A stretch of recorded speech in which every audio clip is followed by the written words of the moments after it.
So the sold deal statistics are still up. Year over year, we're seeing a 25% increase from last year. This will be Transworld's best year ever. In today's economy, more people than ever are looking to buy and sell businesses. But how do you do it? Welcome to the Deal Board, presented by Transworld Business Advisors. Straight talk about real deals and real people. Listen to stories, interviews, and expert advice to help your business sale, merger, or acquisition process. Now, here are your business exit experts, Andy and Jessica. Hey, welcome back, everybody, to the Q3 Update 2022. We always love these updates. It's really good to catch up on what's going on in the marketplace. And, I think the stats have been a little bit surprising. I was expecting like a little bit more movement. We've talked about, Jessica, over and over again that we seem to lag the economy, but there's some confusing economic data out there as well. Yeah, I think we're in a time where nothing like this has happened before, and there's a lot of different data that's indicating like maybe it's a possible recession, maybe we should see some slowing down. But it's always good to take a step back and review our data, both as for me as a franchise owner, but also just overall as an entrepreneur, to see how our market is reflective of everything else. We've also talked a lot about, and not to be a spoiler alert, that the business for sale market's relatively stable over the years if you compare it to like the stock market or something like that. Yeah, there's no denying that the stock market is down significantly, probably about 25% from its highs.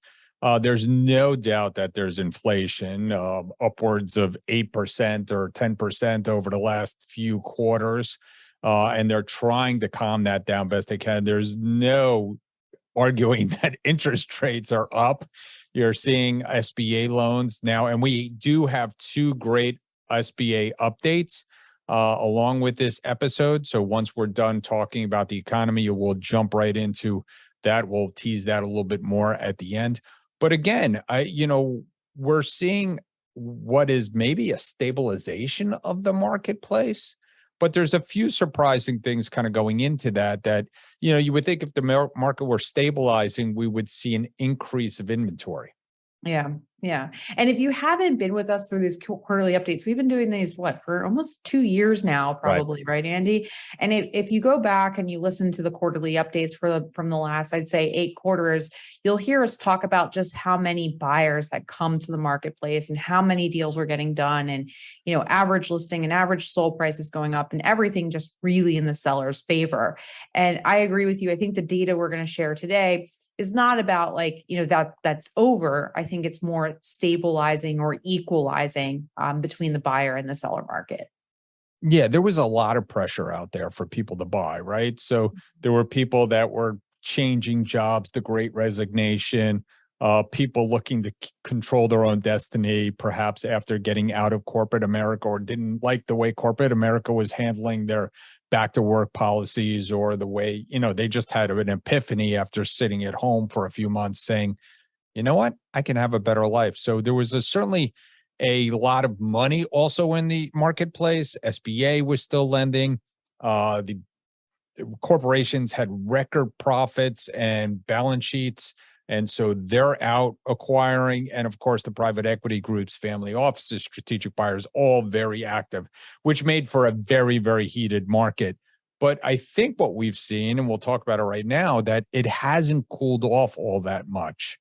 And, it's been pretty steady over there. But let's talk about the listings. Let's talk about the inventory and what we've seen year over year. Yeah. And so we're going to start by just sharing the data of the Transworld network. So this is all the Transworld offices in the United States, and just what we've seen in terms of our inventory. So inventory, new listings, new businesses listed for sale, year over year, we're still up an average of 9%. And then this quarter is about flat, right, over last quarter. Yeah, over last quarter, it was exactly zero. We're up 9% year over year. So, but the first 2 quarters of the year were up 16% and up 14% in the number of listings. So finally, there was a hesitation for people to come to the marketplace. We'll talk about it a little bit in BizBuySale about what kinds of businesses are coming to the marketplace. But what we've talked about before is those small little businesses that were hanging on for dear life, that got PPP, that perhaps got EIDL loans, that got employment retention credits.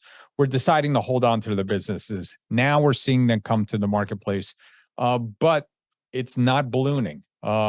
Basically, over the year, 9% increase really isn't that much since inventory was so low. So people are not coming to the marketplace to sell their businesses yet. Yeah, which is actually bad news for buyers, right? So if we're talking about, we are just coming out of the last 2 years, a highly competitive market for buyers, and there's still a ton of that interest for acquisitions. And we'll talk about some SBA stuff and whatever. But good news for buyers would be a large increase in inventory on the marketplace, and we're not seeing that.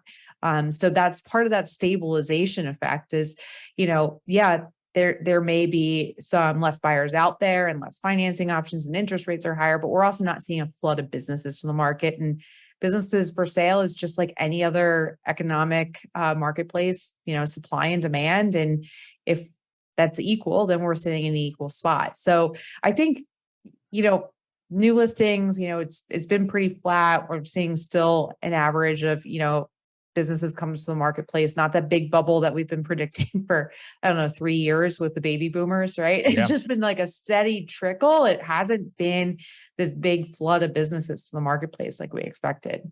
No, it hasn't. In fact, the last quarter comparison, we're down 2%, and the comparison from the quarter before, we're basically down 3%. I'm up 3%. So really, we're down 1% from the first quarter. It's negligible. It's basically people coming to the marketplace, basically exactly and we've been adding more people. So it's not like we don't have the capacity to take on more clients.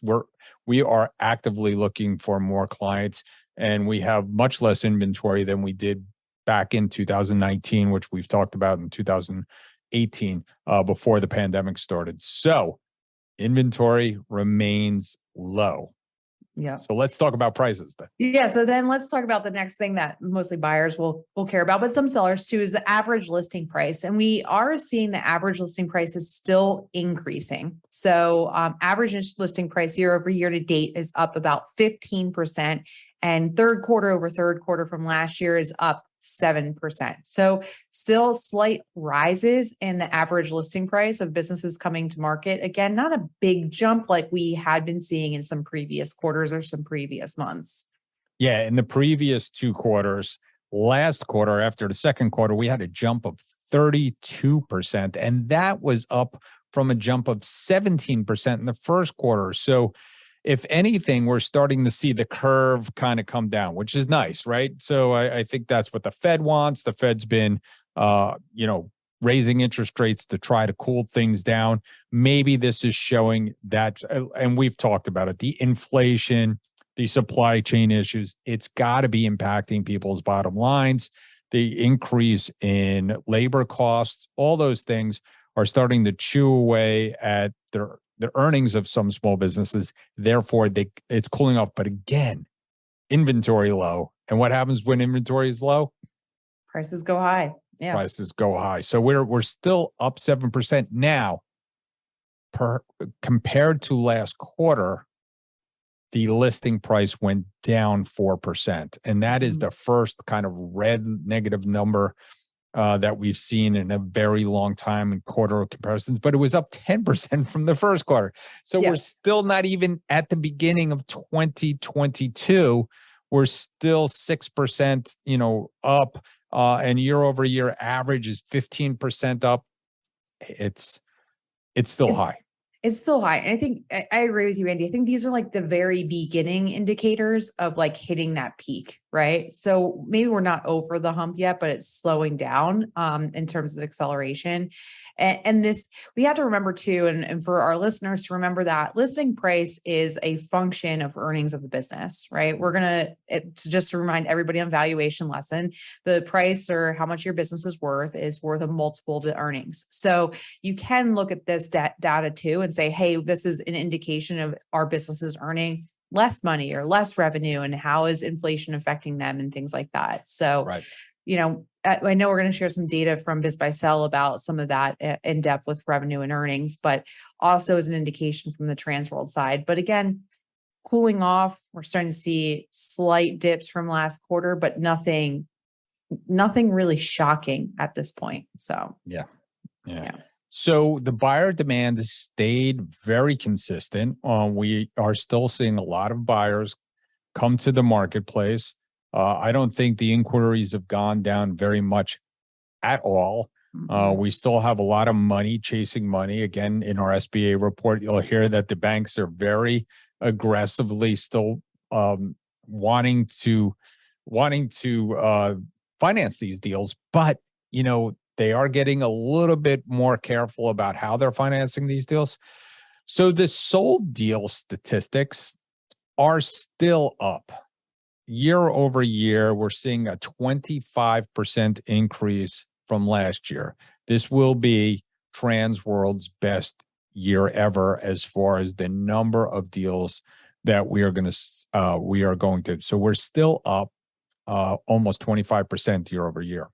Yeah. And quarter over last quarter last year, up 17%, up 7% over last quarter of this year. Q2, we were up 3%. So everything's still going up on the sold deal side. And I agree with you, Andy. Like, look, there's still money available. Yes, the interest rates have gone up, but still buying a business is really a good financial move compared to some of the other types of investments that are out there in the marketplace right now. And we have not seen the buyer interest go down at all, which, going back to how you opened, Andy, we have to remind everybody that we saw a spike in buyer interest. And I think at some points during the pandemic, it was like 2 to 3 times our volume of 2019. Like, look, it's slowed down since then, and we're not at like 3 times the size, but it's still much higher than we were seeing in 2019. So still a lot of demand from the buyers that are driving these deals getting done. The banks are still lending money. And we'll talk a little bit about, in BizBuySale, they have this confidence report, which I think is super interesting. And the buyer's confidence index is going up in terms of the business for sale market. Yeah. Well, everybody feels like they might get a better deal now, right? So, right. Yeah. Year over year quarters, like we're up 17% over last quarter. We were up 31% the quarter before that, up 31% from the quarter before that. So it was a huge spike. In 2022, and it was a huge spike in 2021. So now perhaps again, it's just starting to tail off a little bit, and only up 17%, which is a ridiculous kind of number. Yeah. But it is still up. And but some of the things that we're starting to see perhaps come down is we're talking about the average sold price. Mm-hmm. Those are starting to cool off. But again, we're up 40% year over year, which is still high.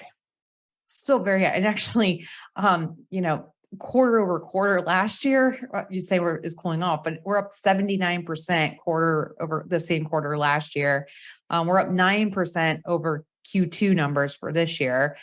The previous quarter, Q2 over Q2 2021, we're up 101% of the average sold price and 46% over Q1 of 2022. So just huge increases. And I think it's just slowing down. I think we'll keep repeating that, but I think that's the theme of what Q3 2022 is. Yeah, I mean, the average price for a small business, this is not including our M&A division. We're talking about $1 million. I mean, it's just about $1 million, just a little bit under $1 million. And that, from a couple of years ago, I think in 18 and 19, the average sales price was half that. Yeah. Half that. And so you're seeing that in the housing market too. Houses went up precipitously, starting to cool off again. We lagged the economy. Perhaps since we're only up 9% over the last quarter comparatively to 46% the quarter before, perhaps it is cooling off, and we're not, we're only up 80% almost from last year. But, finally, perhaps it's starting to cool a little bit. But, again, I'm glad the buyers are feeling good about it. Yeah. And again, sold price, look, it's a function of earnings. We did see, I think we talked about this on our last quarterly update. We have seen an uptick in multiples. We joked that we had to take off our 2-time show and maybe make it a 2.5 or a 3-time show for the average multiple. But we're still seeing that stay relatively steady. And at least like in our offices, we haven't seen the earnings of businesses really decline just yet, in terms of inflation impact. Or anything like that in terms of rising costs, things. Yes, businesses do have those impacts, but by and large, a lot of them have been able to address that either through different expense reduction or price increases to maintain their earnings. Yeah. Yeah. So let's jump to perhaps the Q3 BizBuySale Insight report. Mm-hmm. So it's online. You could there's tons of tables with it, lots of things, but overall, they're seeing a little bit of what we're saying. The acquisition price dropped for them, and the seller confidence has come down as inflation is, hurt margins out there. And so their Q3 numbers are down. They're almost down 10% from Q1 of 2022. Again, 2022. The Q1 of 2022 was a high, the high that hadn't been seen since Q3 of 2019. So kind of rebounded after the COVID crisis, and the number of deals being sold is down from a high of Q1 2022, but not marketably. Yeah. Yeah. And I think then we were talking about this before we jumped on, like, it's single digit decreases. So we're not talking like huge numbers. I think that the number of closed deals dropped in Q3 like 2% year over year. So we're starting to see a very minimal or slow decline in closed deals. And I will say, even though we do see small fluctuations in the market, we said it's relatively stable. Usually these fluctuations are pretty small. The biggest decrease or decline that you can see in the BizBuySale data is obviously Q2 of 2020, when all the economy just shut down. But it still looks like, when you look quarter over quarter, like we're in a pretty healthy dynamic of a little bit up, a little bit down. Q2 was down a little bit. Q3 was down a little bit more of 2022, but we're talking about single digit drops in terms of percentages. Right. But what is dropping for a lot of the brokers that are reporting the BizBuySale, and of course, what's being listed on their site, is the median asking price.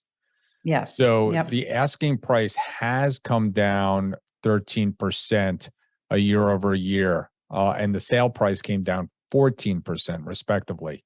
So they are seeing a downturn. Now, Transworld's not seeing it. Maybe we're just better than everybody else, hopefully. I mean, I know some of our numbers are in this mix, but, they are seeing that correlation between inflation and those inflationary pressures on price. Yeah, it's really interesting because they correlate it to weaker financials in the businesses. I think we did talk about this in a recent episode, but with higher interest rates too, there is going to be a funding gap to solve in terms of, a year ago, we were looking at business acquisition loans with SBA at 6%. Now it's almost 9%, right? So there's a few different ways that you can solve that funding gap. And one of the ways is you can reduce the asking price of the business, right? Or the sale price of the business. So I think that could have something to play into this chart too, in combination with some weaker financials. But it is bigger drops, 13%, 14%. So not in those single digits anymore. Right. And so the other thing that which you alluded to earlier was the small business owner confidence went down. Now it was of course the owner confidence index came way down in 2020, went back up in 2021, and now is coming back down to almost 2020 levels, which is pretty interesting to see. Yeah. And it looks like they've been tracking this since 2014. So not like long term, but yeah, almost to the level of 2020, which is not good, but it's the opposite correlation for the buyer confidence score. So every time the seller's confidence score dips down, the buyer's confidence score goes up, meaning, yes, they think they're probably going to get a better deal because of different economic conditions. But it's also showing like, look, if buyers were super concerned about the economy, like they wouldn't be investing in businesses. So it's really interesting just to kind of think of the story that's being told with the data, and the buyers are telling themselves a different story in terms of what's going on in the economy, and they do expect it to bounce back, right? You know, it's pretty crazy because the owner confidence in their value was higher than the buyer confidence all the way through 2020, basically. Right. Right, just before the pandemic, buyer confidence and seller confidence was equal. And then it inverted in 2020, right? So the Yep. owners had a confidence level that was lower than the buyers. The buyers felt like they were getting good deals out there during the pandemic, and then it inverted again. Owners were feeling good. Maybe all that PPP money was making them feel good or Yeah. something, and the buyers kind of dipped down again. But right now, this quarter, it inverted again. Mhm. So the buyer confidence is higher than the seller confidence right now. Yeah. And it does say in terms of why the seller confidence has gone down, 59%, the majority of the people answering the survey cite economic uncertainty, and 79% said they're concerned about entering a recession within the next year. So, that's kind of the major concerns, but interestingly, only 35% said that this would motivate them to sell their business sooner, which also goes back to our first table of data that we talked about, which was inventory and listings. So it's not going to propel them to sell or spike inventory, which means we're going to stay in the same type of supply and demand curve we're in right now. Yeah, incredible. It follows up with that saying that 54%, the majority of sellers will not discount their sale price during recessionary concerns. So that's kind of what we've been seeing, right? The Yeah. prices have stayed pretty steady. The buyers are willing to pay, um, even though people might not be feeling so good about it. Yeah. Yeah. It's like I said at the top, it's an interesting marketplace. We haven't seen a lot of this happen in the past. Like, are we in a recession? Are we not? There's conflicting macroeconomic indicators. And then when we're sitting in our marketplace too, yes, there's inflation, there's rising costs for business owners, but we're not seeing a severe decrease of earnings. We're not seeing a severe decrease of value. Actually, they're going up.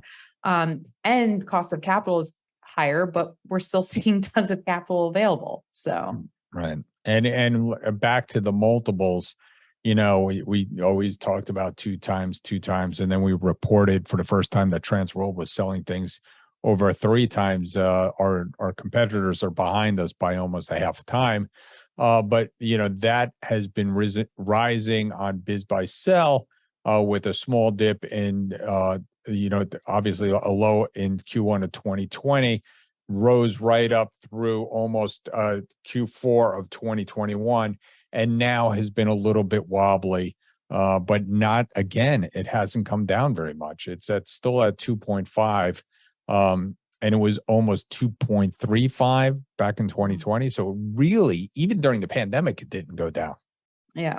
Yeah. So BizBuySale is predicting that, business buyers are optimistic because they expect sellers to discount prices. And I think, what we can see from this report is that, yes, that is the expectation of the buyers, but without really an increase in inventory or sellers being willing to discount that price, I don't think that those decreases or discounts in pricing is going to be widely happening across the marketplace, at least for the next quarter, 2 quarters that we can see.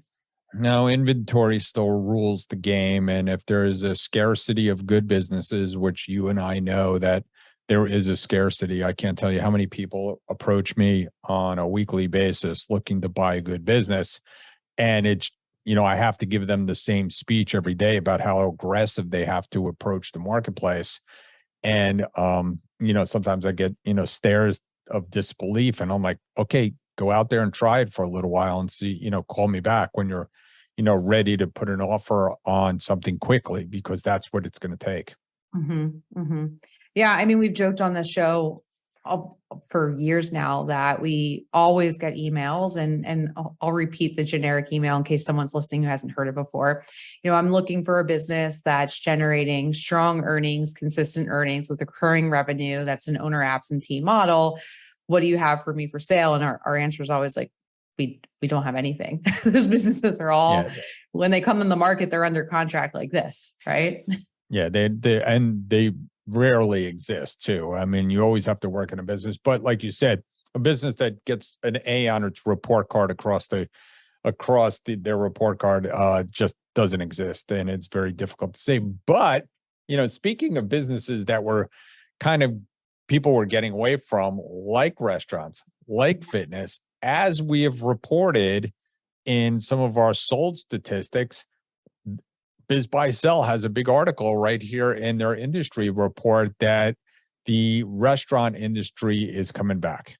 Yeah. And this is so great to see, because restaurants, fitness, some other retailers took the biggest hit from the pandemic and hadn't really rebounded. This is the first quarter that we're seeing that. And I think it's really inspiring. And I'd say a good positive indicator that buyer demand for restaurants is back up. As dining outs increase, the earnings for restaurants has increased, and restaurants are, a huge part of the business for sale marketplace. It's a huge part of the Main Street marketplace. And to see that the transactions are up 14% almost year over year, that's incredible. And it's great for the industry. Yeah. Closed transactions up 14% year over year. Double digits. And I think it's even more than that. It's funny. I was on the phone with Ray Titus from United Franchise Group, and they're working with a few franchises in their AFI, their Accurate Franchising, their consulting arm. And he was talking about, hey, Andy, do you have any restaurants for sale? Because I have some franchisors that's how they source locations these days, because it is so hard to find a good restaurant. And the build out costs are just astronomical.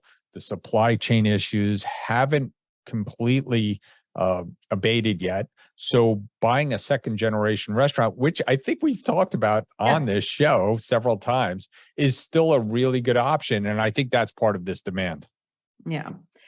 So let's talk about, what do you think this means for the quarters to come? Obviously, we're sitting here where it's beginning of November as we're or late October, beginning of November. It's October 31st as we're recording the show. We've got one more quarter to finish this year. What do you think all these numbers tell us for the remainder of 2022? I don't know. By the time this airs, there'll be another hike increase in the interest rate, probably 3/4 of a point. And supposedly they're not done. They are seeing maybe even more interest rates to cool things off. You just think at some point it's got to cool down.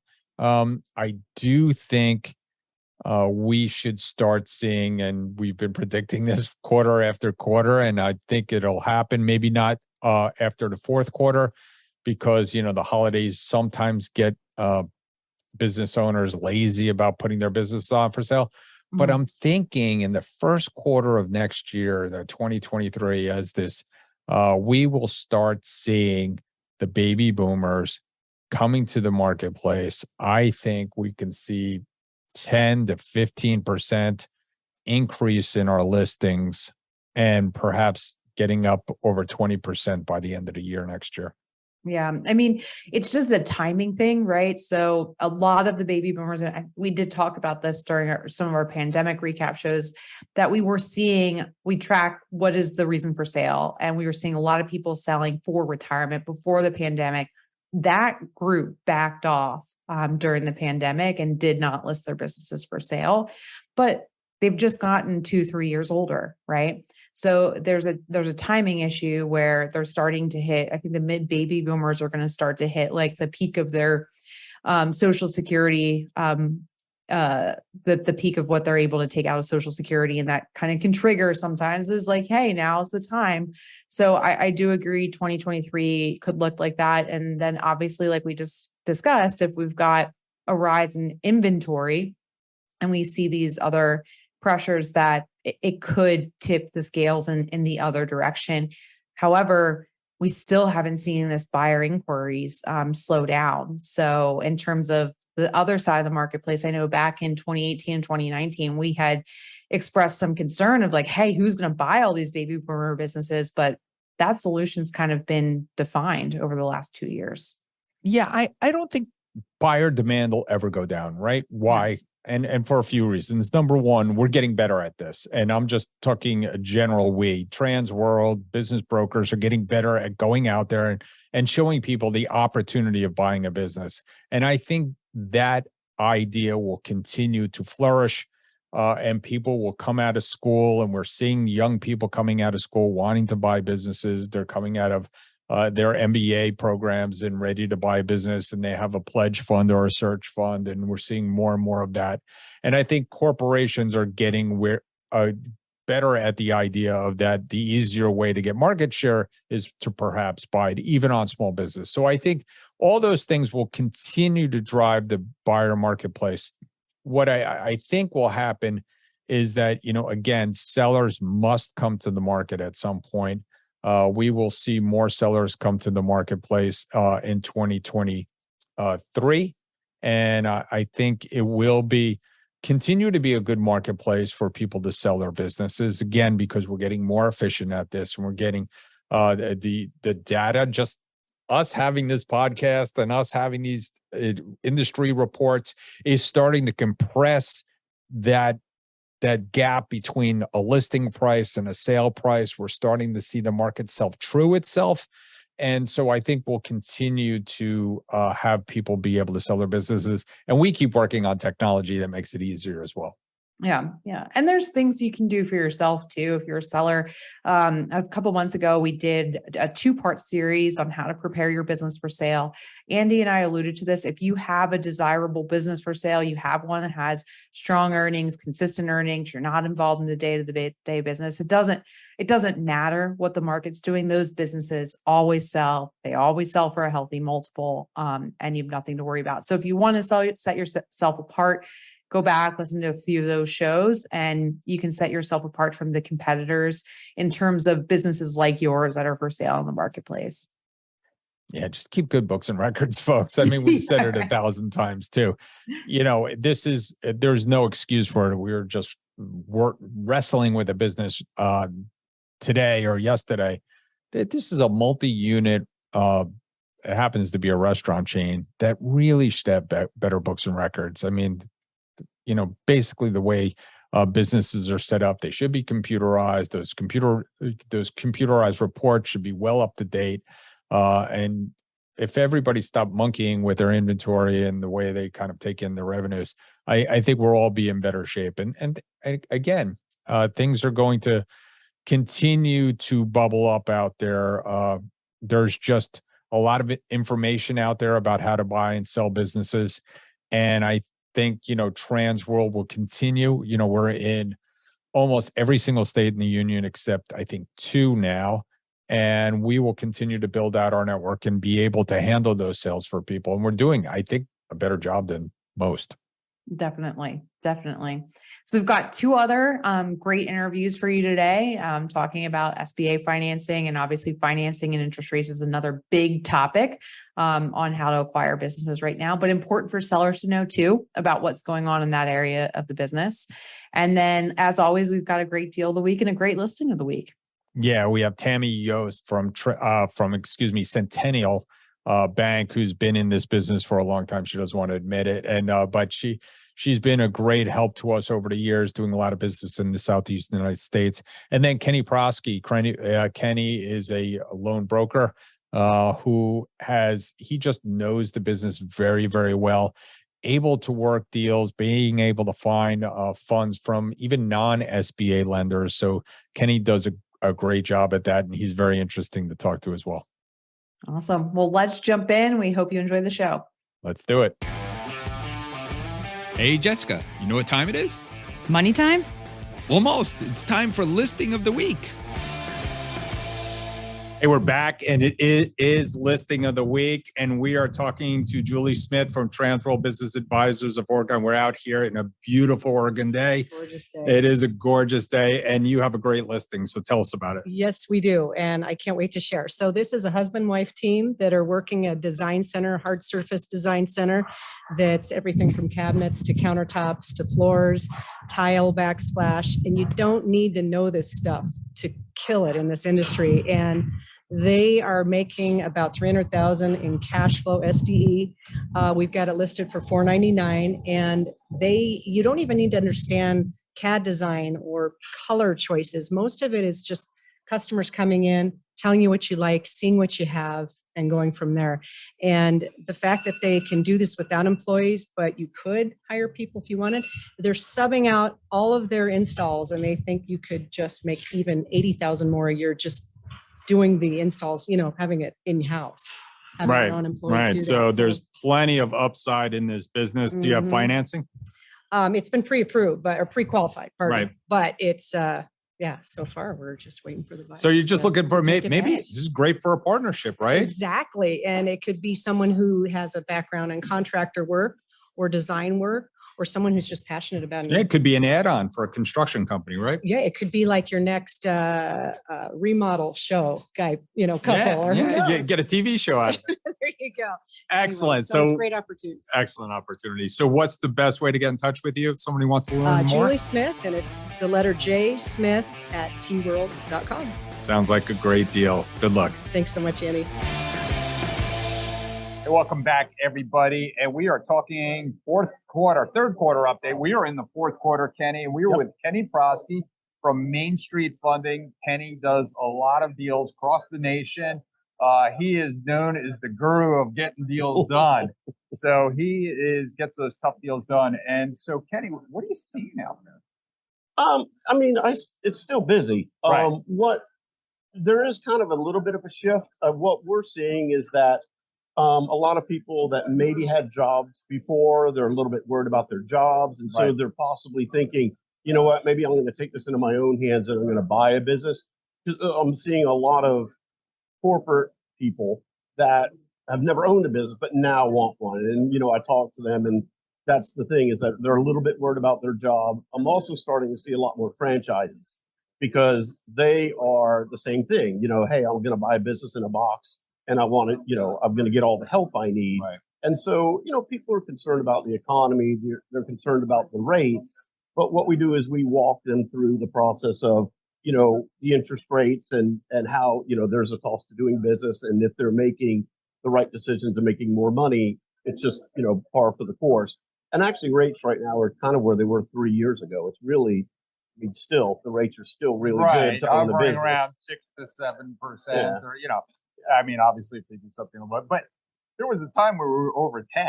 Yeah. On SBA loans. Yeah. And it was still good money. You are buying a business. Hopefully you're paying, quote unquote, 2 to 3 times earnings on a small business.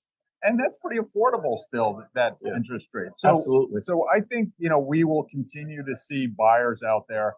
I said to people, even if the buyer flow died by half, cut down by half, I think we'd still have plenty of buyers. I think the buyers are always going to come. I think people are going to buy businesses no matter what. Because even during COVID, when a lot of people are like, "Oh my God, we were as big," it never affected us at all. We were as busy as we've always been. And the funny thing is, what the interest rate increases is doing is it's having an indirect effect because it's kind of leveling out the business valuations, right? Because they still have to cash flow. So as the rates go a little higher, the cash flow gets a little more squeezed, and as that gets squeezed, the price of the business has to come down a little bit in certain cases, right? And so when you see a lot of these sellers, they just want all this crazy money. Right. It's kind of setting an equilibrium, a nice balance for everybody. So it all works out. The whole ecosystem has a good check and balance, right, in and of itself. So again, we're going to see good days. Probably, fourth quarter will be just as strong. Yeah. I mean, there's no tax reason to sell your business by December. We've had that a couple of years. So we might see deals trip into 2023, but Yeah. I think 2023, we're going to be just as busy as ever. I do. And then, depending on how the administration what happens with the elections, if more, of the other side takes a little bit more control, things will level out a little bit too. So, we'll see how all that goes. We usually like that. We usually like when there's a balance Exactly. in Washington. Exactly. It makes things a little bit less uncertain for business owners and uncertain for the banks. And banks are having good years. I mean, although they're starting to lay off people finally, I guess. Yeah. But you work with tons of sources of money, right? Correct. Yeah. So you specialize in SBA loans, right on down to 95% of everything we do is SBA 7A, and we tend to get the harder deals done that other people won't, and it's just how we go about it. Well, you've been doing this a long time, and you know what works and what doesn't work. Yeah, and then the other 5% is we have a specialty private lender that can do unsecured loans up to $500,000, just based on a credit score and income, which is very helpful for what I call our scratch and dent deals. Right, and that's not 6%. Not exactly. It is a fixed rate. Starts at 9, but again, it's another option. It is another option for people out there, and that's what we look for. Kenny, if someone wanted to get in touch with you, what's the best way? Yep. Best way is either my email at Proske, which is P as in Paul, ROS as in Sam, KE, at mainstreetfundinggroup.com, or my phone number 561-203-7325. Thank you for all you do for Transworld. We're getting deals done. No problem. Thanks, great. Thanks, Andy. Hey, Andy, do you know what time it is? It's time for our deal of the week. Deal of the week. Sold. Thanks so much, Jessica and Andy. So I'm here in New York City with Eric Mendelsohn, who just closed on an amazing deal. Can you tell us, Eric, a little bit about that business? Yeah, so I just closed. It was a business that consists of, in New York City, 15 taxi and limousine plates and 15 cars. The business was listed for $479. We sold it for $435. The amazing thing is that from the day we listed it to the day that it sold was 34 days. Wow, 34 days. That's pretty impressive. Most deals don't sell that quickly. Could you tell us a little bit about the buyer and how you were able to get it closed so quickly? Yes, so the buyer was an industry buyer. The business attracted a lot of attention right away. And we actually had one buyer went into due diligence and it did not go through, but we found the second buyer. We had backup buyers, and the second buyer was in the industry. The buyer knew exactly what to do, and it was a very brief period of due diligence, only 5 days, and we were able to get everything done. The seller was super organized, had all of his financials and documents and titles all ready to go. So it was a very concise due diligence folder and period, which made for a very fast sale. It really makes a difference when the seller has all their financials in order, as well as their books and records, right? And I think this wasn't your first TLC deal, right? This is actually your second one. That's correct, and that's how the seller found me. Was he Googled brokers and he saw that I had experience in this industry, and that's how I got the listing.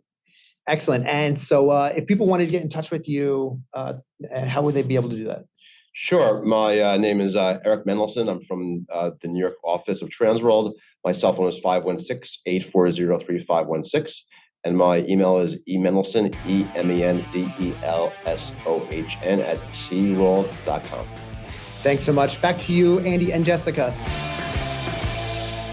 Hey, welcome back, everybody. And I am with Tammy Youst from Centennial Bank.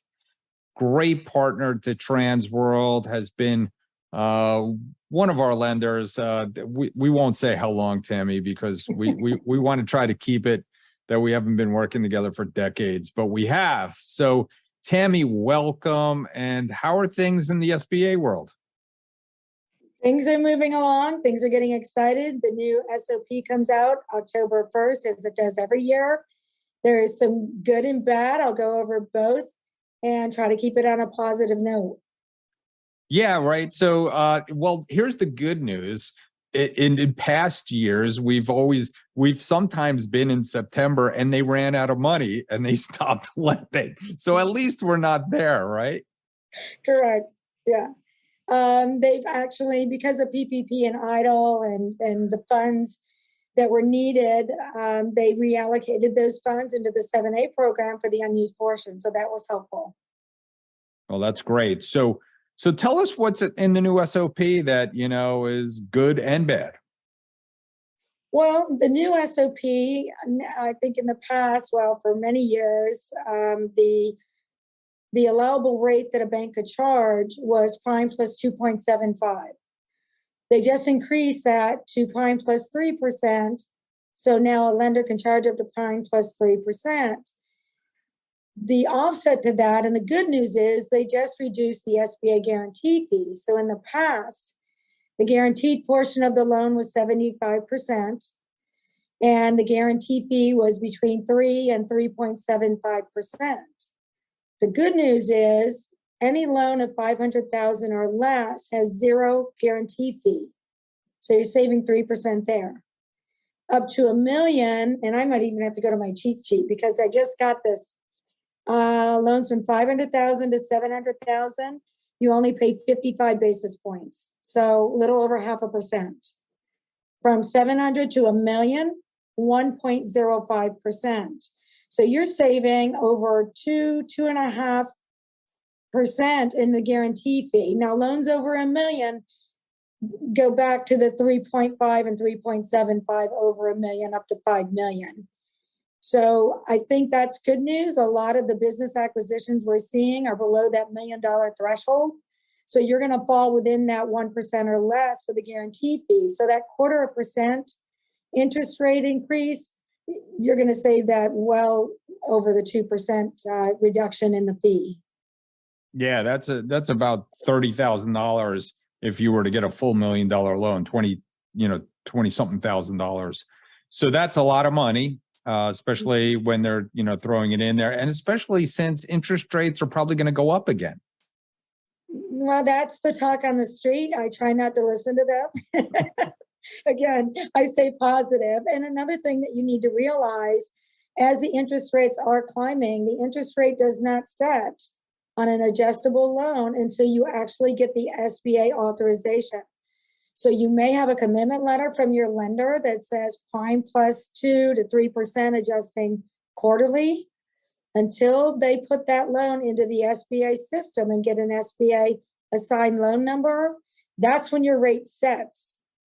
So be careful when people are throwing out term sheets with these, these arbitrary interest rates that, again, may not set until you close 6-9 months down the road. Yeah, we're seeing, it's a fluid situation always with the SBA sometimes. But here's the good news, I think, at the same time. While the interest rates may go up, historically, we're still at a pretty good rate for borrowing money to buy a business. It's still a good deal. I would agree with that. I got in the business, again, decades ago. Interest rates were in the 9s and the 14s. And so I think that's what we have to remember, is that we're still in a pretty good interest rate environment. We're going into an election year. Things tend to stabilize during that term.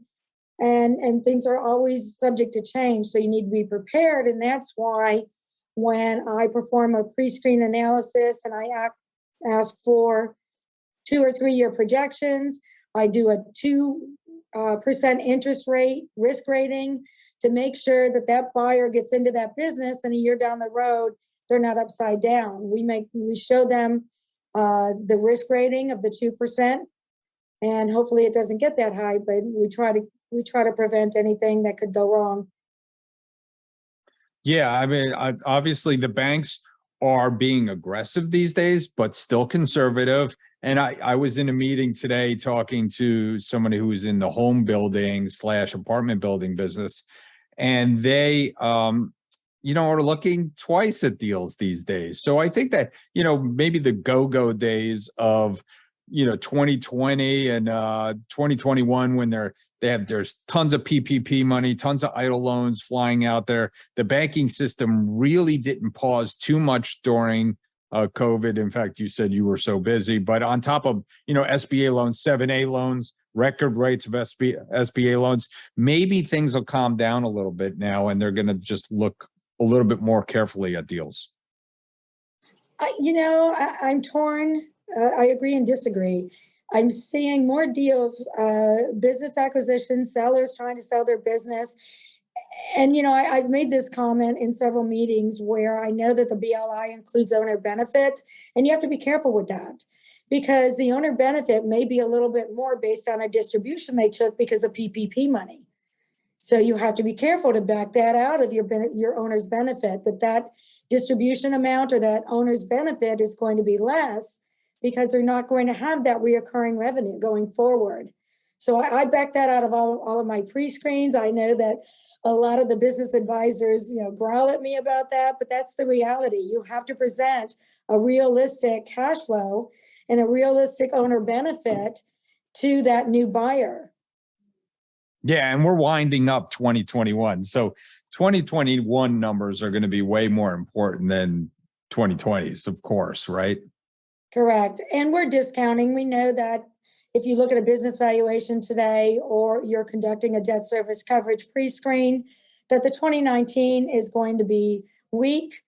You have to back out PPP in 20. So then you're going to be weak again. 21 is looking stronger. And again, I think that gives you a better overall picture of what the 2-year projection might look like.